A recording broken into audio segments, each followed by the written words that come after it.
ካልተጠበቀው ሽንፈት በኋላ የአድዋ ሙዚየም በእጅጉ ተናውጣለች።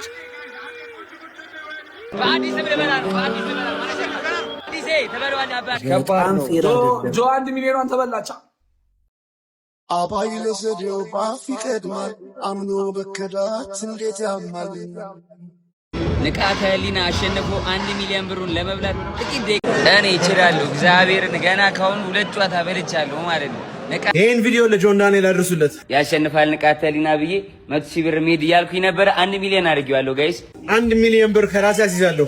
እሱ ንቃተ ህሊና ብሎ መድቧል። ኦብቪየስሊ እኔ ራሴን መድባለሁ። 1 ሚሊዮን ብር እናስይዝ እንግባ። ያሁኑ ቅዳሜ ደግሞ ፕሮግራም አለ አይደለ? ምን ነው ፕሮግራም? I'm here to tell you right now. We don't care. Let me tell you. We don't care. ንቃተ ህሊና ወደ ስንፈተ ህሊና ስም ተቀይሯል። በዚህ ብቻ አላበቃም። ስፖርት ስሜት እንደሆነ የተመለከትንበት በርካቶች ጆን ዳንኤልን ተከትለው እስከ ሚሊዮን ብር የተበሉበት የትላንትናዋ ምሽት ብዙ የሀዘን ድንኳንን ሰብስባለች።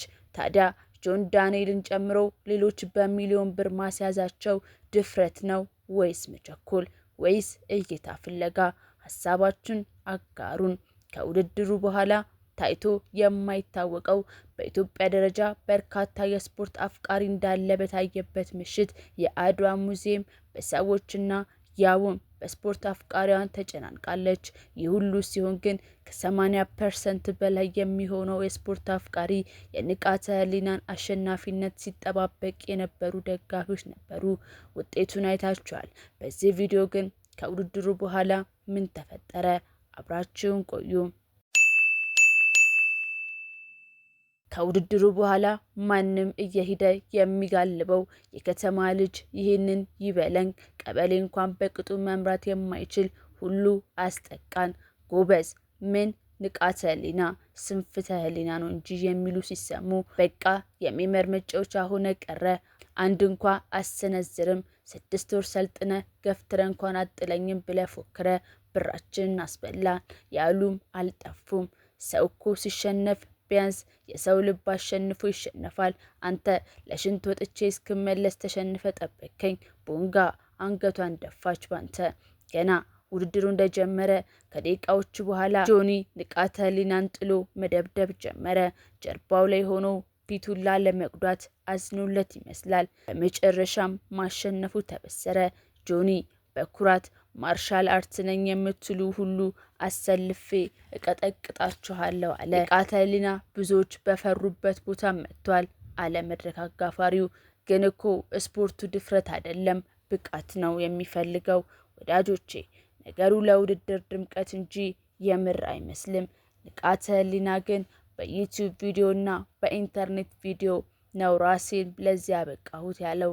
ንቃተ ህሊና በድጋሚ ተጋጥሞ እንደሚያሸንፍ ቃል ገብቶ ደጋፊዎቹን አጽናንቷል። ግን ምን ያደርጋል ሚሊዮን ብር በደቂቃ ላጣ ሰው ይህ ያጽናናው ይሆን? ሐሳብ አስተያየታችሁን አጋሩን። ማረግ ይቻላል። አባይ ለሰደው ባፍ ይቀድማል አምኖ በከዳት እንዴት ያማል። ወርቅ ያበደረ ደርሶት አለት እንዴት ይችላል ዝም ማለት። ጆኒ በአንደኛው ዙር አሸነፈ። የ1 ሚሊዮን ብር የቦነስ ሽልማትም ተረከበ። የንቃተ ህሊና ድፍረትና ፍልሚያ ብዙዎች ተቀባበሉት።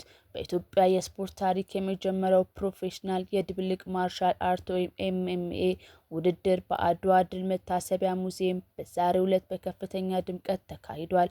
በጉጉት ሲጠበቅ የነበረው የጆኒ ጁጁትና የንቃተ ህሊና ፍልሚያ በጆኒ አሸናፊነት ተደምድሟል። ጆኒ ውድድሩን በጀመረ ጥቂት ደቂቃዎች ውስጥ ንቃተ ህሊናን መሬት ላይ ጥሎ በመደብደብ የቴክኒክ ብቃቱን አስመስክሯል። ከድሉ በኋላም ማርሻል አርት ነኝ የምትሉ ሁሉ አሰልፌ ቀጠቅጣቸዋለሁ ሲል በኩራት ተደምጧል። ከቦንጋ ተነስቶ በአድዋ ድል መታሰቢያ ሙዚየም የቆመው ንቃተ ህሊና ራሱን በኢንተርኔት ቪዲዮዎች አዘጋጅቶ ለመጀመሪያ ጊዜ ፕሮፌሽናል መድረክ መርገጡ ለብዙዎች መነቃቃትን ፈጥሯል። ሽንፈት መነሻዬ ነው በሚል መንፈስ ዳግም እንደሚመለስ ቃል ገብቷል። ጆኒ በአድዋ ድል መታሰቢያ ሙዚየም ወርቃማ ታሪኩን ጽፏል። የዳኞችና የአዘጋጆቹ ከጆኒ ጋር ያላቸው ቅርበት እንዲሁም በንቃተ ህሊና ላይ የታየው የስነ ልቦና ጫና በውድድሩ ፍትሐዊነት ላይ ጥርጣሬ ፈጥሯል የሚሉ የስፖርት ቤተሰቦች አስተያየት ነበረ። በኢትዮጵያ ታሪክ ለመጀመሪያ ጊዜ የአድዋ ድል መታሰቢያ ሙዚየም የተካሄደው የታላቁ የድብልቅ ማርሻል አርት ወይም ኤምኤምኤ ፍልሚያ በጆኒ አስደናቂ የበላይነት ተጠናቋል። መላው አዲስ አበባ በጉጉት ሲጠብቅ የነበረው ይህ መድረክ ለጆኒ ታሪካዊ ድልን አጎናጽፎታል። የአሸናፊነት የክብር ከበቶንም ታጥቋል። ታዛቢዎች ውድድሩ ለውድድሩ ድምቀት የተደረገ ለኮፍ ነው ቢሉም ክስተቱ ግን ለኢትዮጵያ የስፖርት ዓለም ላይ አዲስ ምዕራፍን ከፍቷል። መሸነፍ መጨረሻ አይደለም። ለመቧቀስ መድረኩ ላይ መገኘት ራሱ ድል ነው።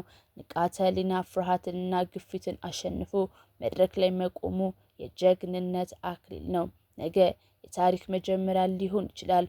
ውድድሩ ለሀገራችን ለሚክስ ማርሻል አርት ስፖርት እድገት አዲስ በር አዲስ ምዕራፍ ከፍቷል። ይሄን ቪዲዮ ለጆን ዳንኤል አድርሱለት። ያሸንፋል ንቃተ ህሊና ብዬ 100,000 ብር ሜድ እያልኩኝ ነበር። 1 ሚሊዮን አድርጌዋለሁ ጋይስ።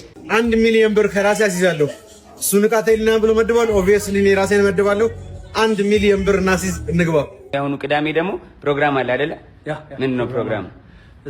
I'm here to tell you right now, we don't care. Let me tell you, we don't care. ይህንን እያልን የዛሬውን ፕሮግራማችንና የታዘብናቸውን ምልከታዎች ለእናንተ በማጋራት አበቃን።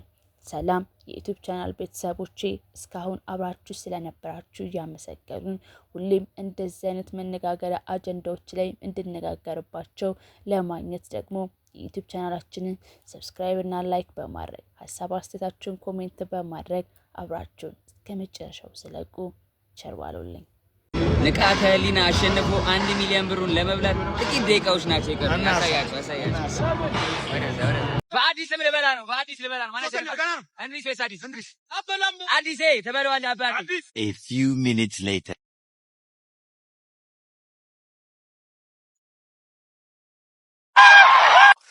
ምን ውስጥ ነው የገባሁት? እናታችሁን ከሻው